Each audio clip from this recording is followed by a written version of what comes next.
Армысыздар, бармысыздар, біздің қымбатты тыңдармандарымыз.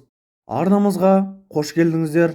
Арнамызға салған әңгімелерімізге лайк басып, тіркеліп, қолдап жүрген сіздерге Аллам разы болсын.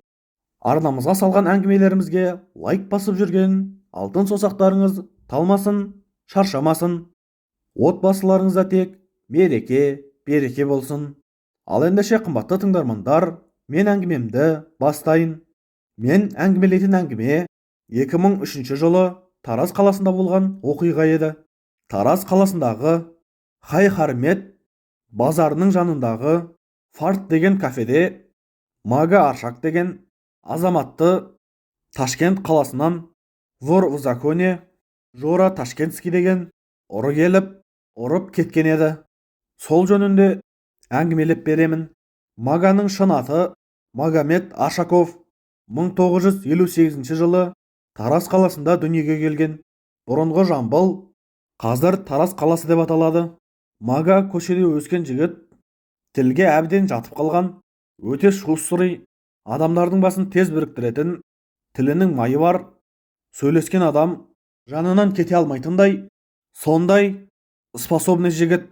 Мага ұлты шешен.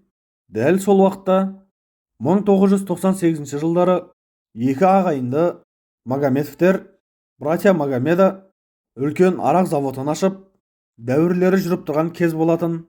Оларда шешен ұлтының азаматы болғаннан соң, осы Мага Аршаковты поддержка жасап жүреді.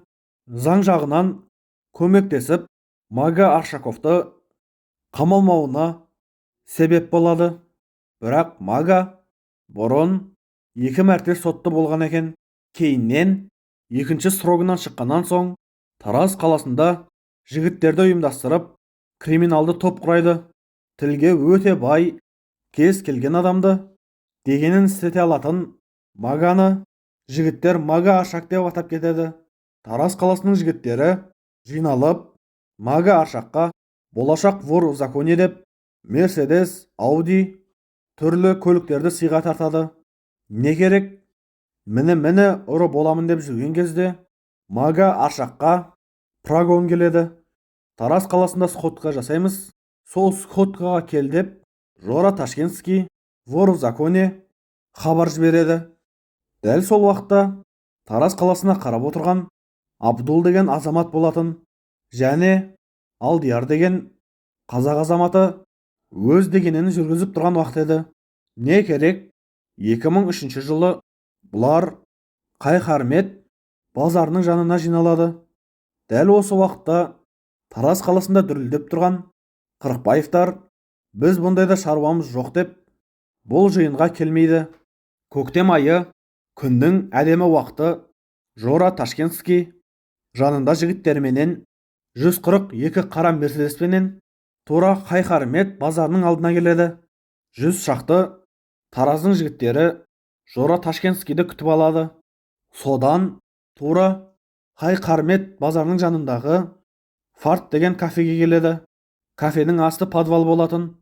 Сол подвалға түсіп, 50 шақты жігіт жайғасып отырады. Дәл осы кезде Мага Аршакта келеді. Не керек? Сол жерде әңгіме басталып кетеді. Жора Ташкентский вор в законе Мага Аршакқа жанындағы бір жігітті көрсетіп, мына жігітті танисың ба деп сұрайды. Ол жігіт Рустам деген Мага Аршакпенен бір зонада отырған екен. Мага Аршак басын төмен салып, иә танимын дейді. Жора Ташкентский, егер танитын болсаң, сен неге өзіңді вор в законе боламын деп адамдарды заблуждениеге түсіріп жүрсің дейді. Сен жақсы білесің ғой, воровской идеяда қызды ұрлаған, зонада косягі барлар ешқашан өзін вор в законе деп айтпайтынын. Сол үшін мен саған подход жасаймын, сен получишь қазір пощечина деп шапалақпенен тартып жіберіп, сол қолында ұстап тұрған вилкасын арқасына сұғып алады. Маганы жақтап келгендер Мага сұңқиып қалғаннан соң не айтарын білмей, олар да тұрып қалады. Жора көпшілікке қарап, мен вор в законе, Жора Ташкентский, Мага Аршактан получать еттім. Ендігі жерде ешқандай Общаковский котелға бұны жақындатпаңдар дейді. Дәл сол уақытта Тараз қаласына қарап отырған Абдул: болды братан, түсінікті дейді. Ал Алдияр болса Магаға қарап: мен саған ескерттім ғой, Общаковский нәрсемен ойнама деп. Вот теперь өзіңдікін получил. Ендігі жерде басыңды тықпайтын жерге тықпай жүр дейді. Сол күннің ертесіне Мага Аршаққа братан деп көлік берген жігіттердің бәрі Мага Аршақтың үйіне келіп: ой, сенің мынауың болмайды екен деп берген көліктерін артқа қайтарып алады.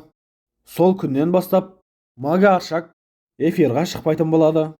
Себебі Тараз қаласының бүкіл көшеде жүрген жігіттері бұл әңгімеден құлағдар болған еді.